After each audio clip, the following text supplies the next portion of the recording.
Alright guys, so check this out. This is the Conion C-100F vintage boombox.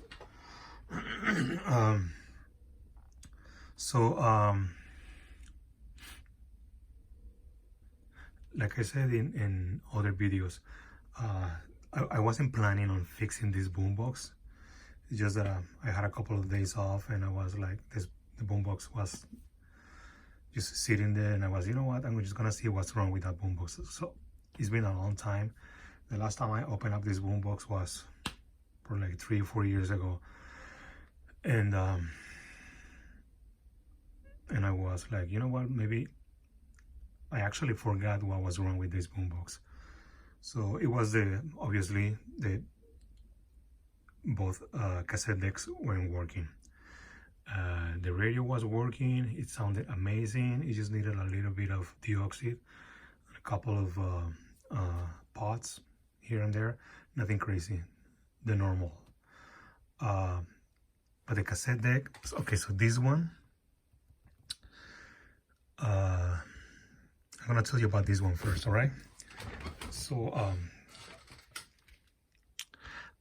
on the other video I said that you can probably remove it from the back, just the plate, if you are planning just to replace the belt, but I was wrong.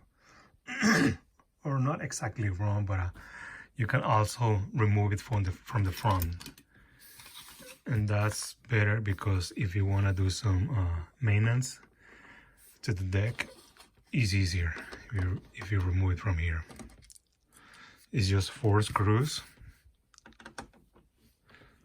2 on each side. That's pretty much it.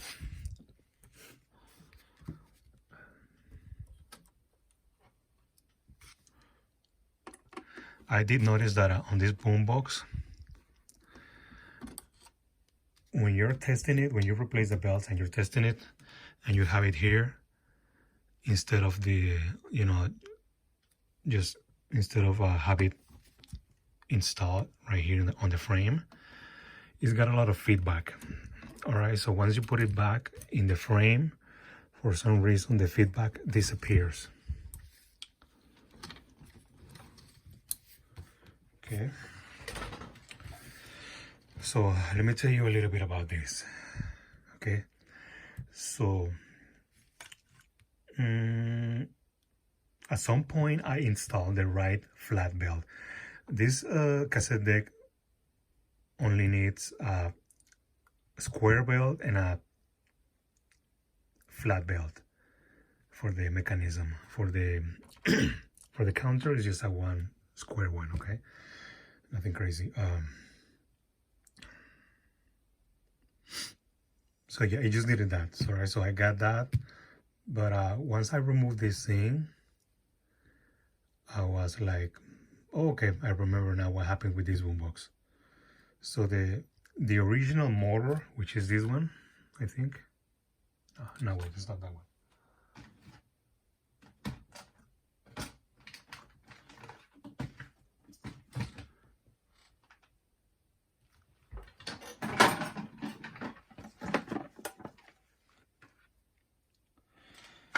It was this one right here.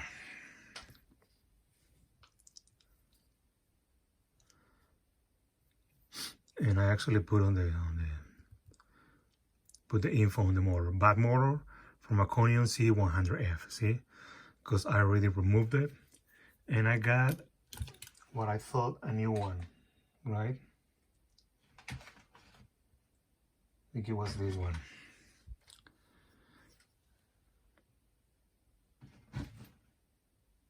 Oh, no, it wasn't that one. It was this one. All right. And so I put the cables back together on this thing, positive, negative, everything. I tested it. It had this, where's the pulley? I was going to show you, oh, right here. It had this pulley right here. So I was like, no biggie, I'm going to use the same pulley. It's going to probably work fine, you know. It wasn't. So I wrote down what was wrong with this motor. Bad motor, really slow. And it was really slow because I tested it a couple of times, bunch of times, right? It's a bad motor, all right? So then at some point I opened this app to see what was wrong with it. I thought I'd fix it, but I didn't. And then I got this motor. I tested it, and it was working. It was really fast. It was strong.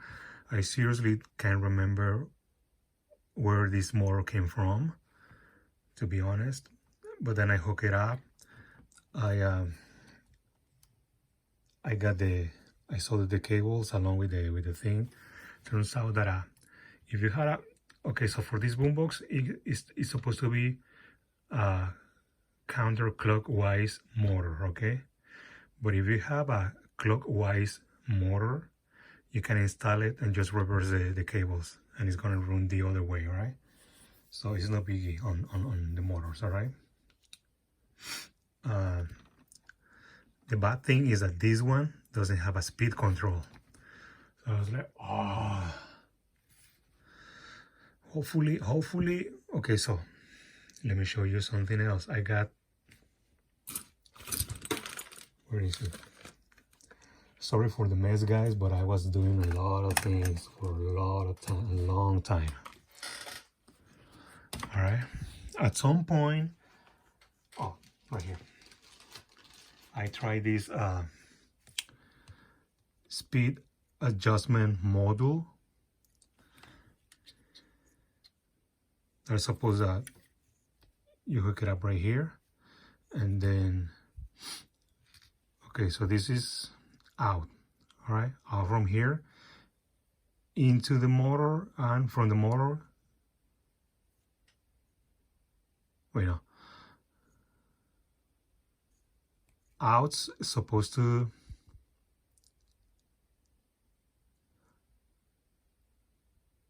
okay, yeah, okay, so the motor is supposed to go in the in brackets right here, and out it goes on the circuit board, okay? But for some reason it didn't work. I turned this up and down, and nothing happened. Nothing happened. And I tried this one with like 3 motors, and it didn't work for some reason. I don't know why, to be honest. It's new. This is the package right here. So I know it's new, and I don't even know why it didn't work. All right, so so I removed it, and I hook up the cables. You know, I soldered them, and then I just did that, right? And then I installed the motor, installed the belt, and everything. Turns out, okay, so by the time I was testing it on this motor, I had this pulley, the old pulley. Okay, so the original one broke off because I tried to remove it. And look at that. It's broken. I don't know. Maybe I can fix it. But you see the difference? One is bigger than the other. So when I installed the belt and everything, and I tested the cassette deck, it was really slow, and there was no way for me to adjust the speed. So I noticed that the smaller the pulley, the slower the mechanism is. That's why this one is a bit bigger. So I got one that is similar size. See, it's right there. I'm gonna open it up to show you guys, because I need to replace one of the belts because it's got a little bit of wall and flutter. And I'm gonna see if I can get a different belt for that one. The flat belt is fine.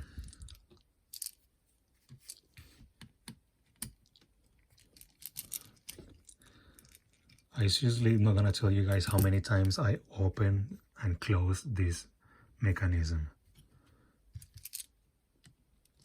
A lot of times, easily more than 10 times. Why? Because I was testing a lot of belts. Because if you don't get the right belts, the cassette deck, when you play normal music, is gonna sound fine. But if you play pianos, cassette with pianos, with guitars and stuff like that, acoustic guitars, it's gonna have a lot of wah and flutter, all right? So there you go.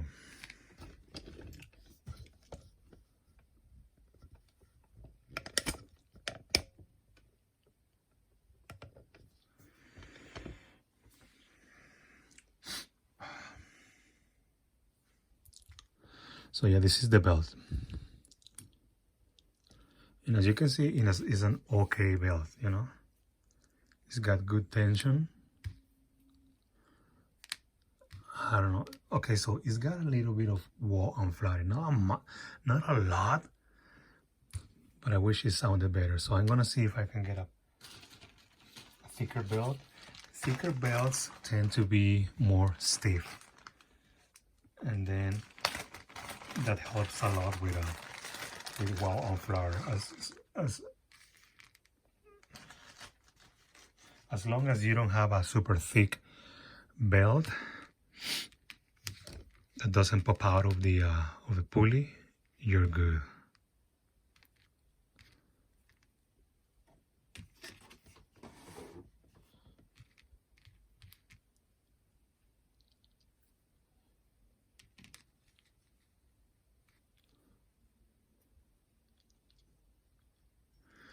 Okay, this one seems to be the same size. As you can see, just a little bit thicker. I'm gonna see if it's not too thick.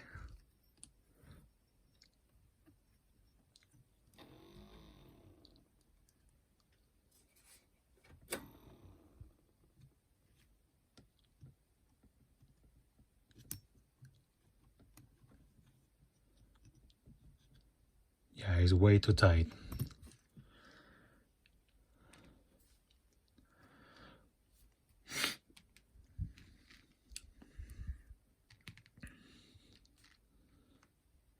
Okay, how about this one?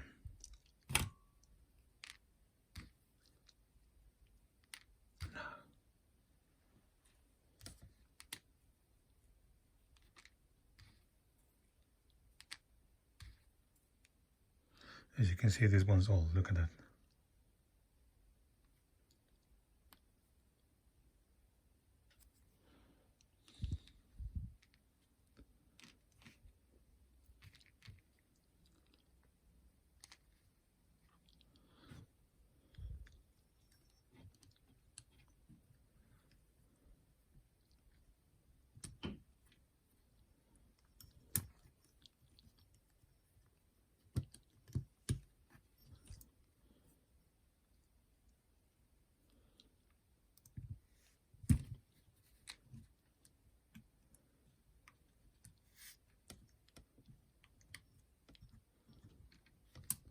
This one doesn't even fit.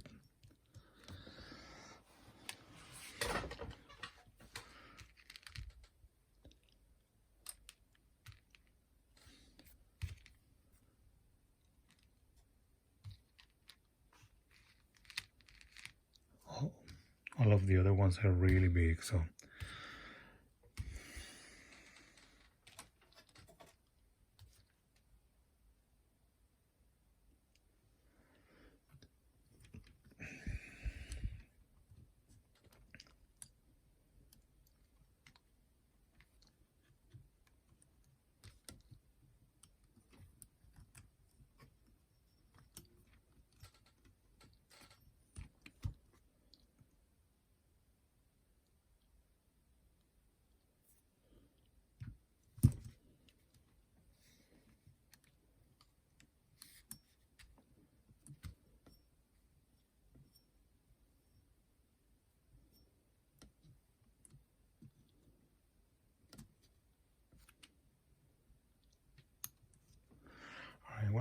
I'm gonna try that one.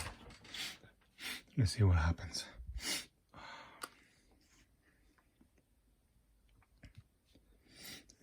Then you install the belt like this. Put it on this.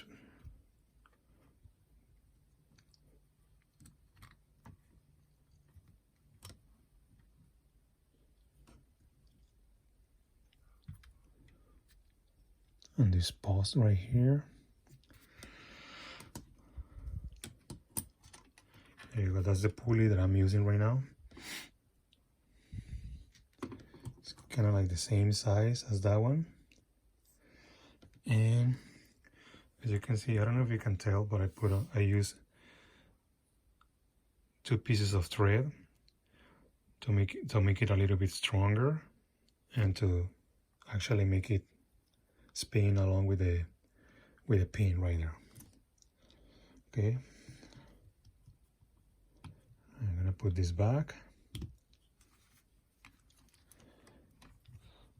Before you put the screws in, test it, because sometimes it gets stiff for some reason. Okay, it's good.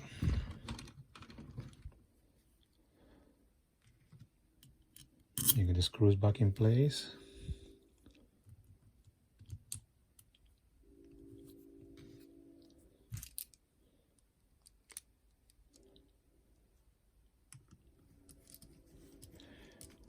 Alright, so we're gonna try that belt along with a flat one. We're gonna play a little bit of piano music and see what's up.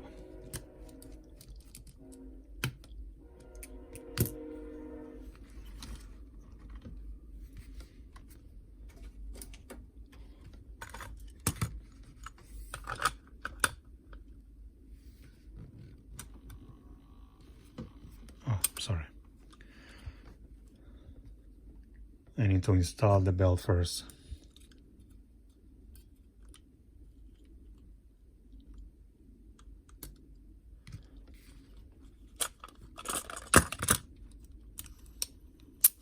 Okay.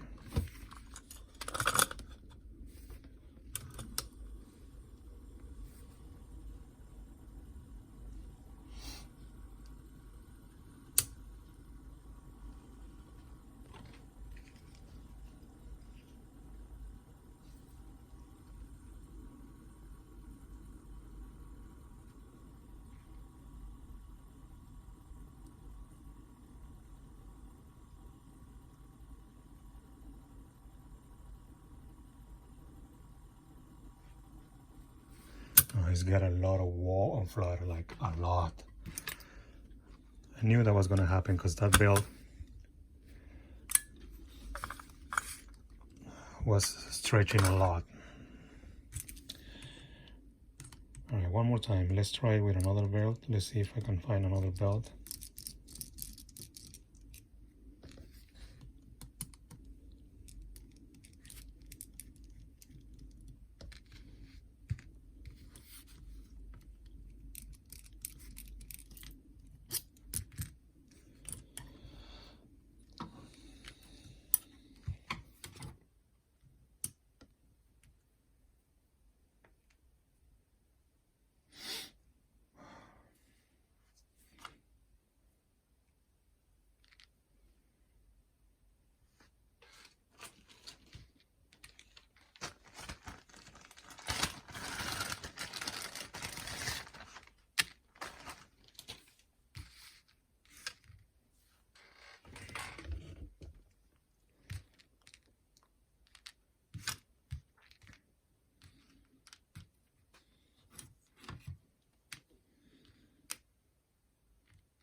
These are way too tight, so I'm just gonna use the one I had. I can show you now that it's working, because this video is already 21 minutes long. All right. So this is the one I had at first, and it doesn't have a lot of wall and flutter. It does have a little bit, but it's not too crazy.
I don't know if you can hear that.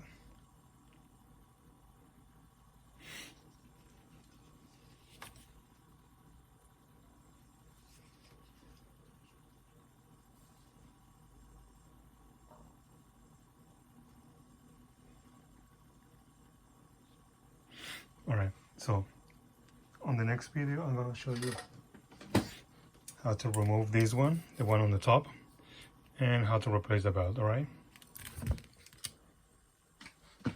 Thanks for watching, guys.